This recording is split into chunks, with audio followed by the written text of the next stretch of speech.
విశాఖ జిల్లా మధురవాడ బాంబే కాలనీలో శుక్రవారం రాత్రి 10 గంటల సమయంలో రాములవారి విగ్రహం బయటపడింది. రాములవారి విగ్రహం బయటపడ్డ విషయాన్ని తెలుసుకుని స్థానికులు విగ్రహానికి ప్రత్యేక పూజలు నిర్వహించారు. స్థానికులు మాట్లాడుతూ ఈ విగ్రహం పురాతన విగ్రహం అని, ఇప్పటివరకు మా గ్రామంలో రాములవారి ఆలయం లేదని, అలాంటిది ఇప్పుడు విగ్రహం దొరకడం అదృష్టంగా భావిస్తున్నామని అన్నారు.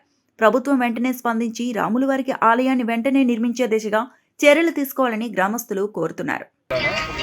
రోజులు తవ్వుతుండగా ఇక్కడ రాములవారి విగ్రహం బయటికి మీద దొరికిందండి. మాకు రాత్రి 10 గంటలకి తెల్లారే వచ్చి పూజలన్నీ చేయడం, ఇక్కడ పెట్టడం, పక్కనే ఆ సైడ్ నుంచి గోతులను తీసి ఇక్కడ పెట్టడం జరిగిందండి. జరిగేసి ఇక్కడ రాములవారి విగ్రహం అందరూ వచ్చి కూడా పూజలు చేసి దర్శించుకుంటున్నారండి. ఈ రాములవారి కొంచెం నేను నేస్తారండి, మా ఊరంతా మంచి జరుగుతుందని నేను కోరుకుని భావిస్తున్నాను.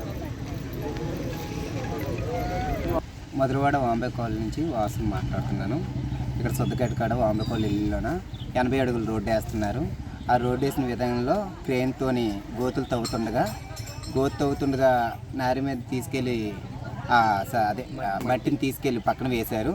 ఆ పక్కన వేసగానే రాత్రి 10 గంటలకి, శుక్రవారం నైట్ 10 గంటలకి మాకు ఒక విగ్రహం కాలుకు తన్నుకొని బట్టి మా సీను అనేసి చూస్తాడు. ఆవులకి అక్కడ ఆవులు కట్టారు. ఆ ఆవుల కాడికి వెళ్తే ఆ విగ్రహం కాలుకు తగిలింది.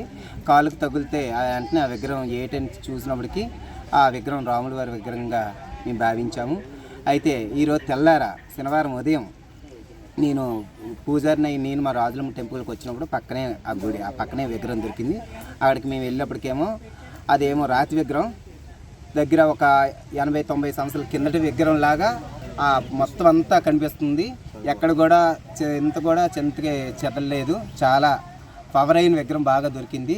రాములవారి విగ్రహం మేము భావించిన తర్వాత అక్కడ తెచ్చి ఆ పక్కనే అక్కడ పెట్టగానే మొత్తం బాంబే కాలనీలో లేటి, ఆ సొద్దుగడ్డలో లేటి మొత్తం అందరూ కూడా వచ్చి మొక్కుబడులు చేసుకొని మామూలుగా పూజలు అవన్నీ చేసుకొని వెళ్తున్నారు. మాకు కొంచెం రాములవారి విగ్రహం దొరకగానే మాకు అదొక ఆనందంగా భావించుకున్నాం. మేమందరం కూడా మాకు ఒక భాగ్యంగా మేము ఆనందపడుతున్నాము. మాకు ఎలా చెప్పాలో తెలియట్లేదు. నెక్స్ట్ ఆ రాములవారికి కొంచెం నీడని మీ పేవితం దూరంగా అందరూ మాకు కొంచెం ఇది ఇస్తారని, అతనికి ఒక గుడి నిలబెడతారని మేము కోరుకుంటున్నాం. ఈ కాలనీలో ఎక్కడ రాములవారి విగ్రహం ఉందా, లేకపోతే ఇదే ఫస్ట్ మాకు రాములవారి విగ్రహం ఎక్కడా లేదు. రాములవారి విగ్రహం చుట్టుపక్కల ఎక్కడా లేదు. మామూలు శివాలయంలో రాములవారి విగ్రహం ఉండేది, అదే గుడి ఉంది. ఇంక చుట్టుపక్కల కూడా ఎక్కడ కూడా సింగల్ కూడా రాములవారి విగ్రహం లేదు. దొరకడం మాత్రం ఒక 100 సంవత్సరాలు దాటించే ఉంటుంది ఆ విగ్రహం. రాతి విగ్రహం అక్కడ అంతా చెత్త చెదరలేదు, అంతా బాగా ఉంది. అది దొరకడం బాగా మేము ఆనందం పడతాం, భావిస్తున్నాం కూడా. అది జై శ్రీరామ్.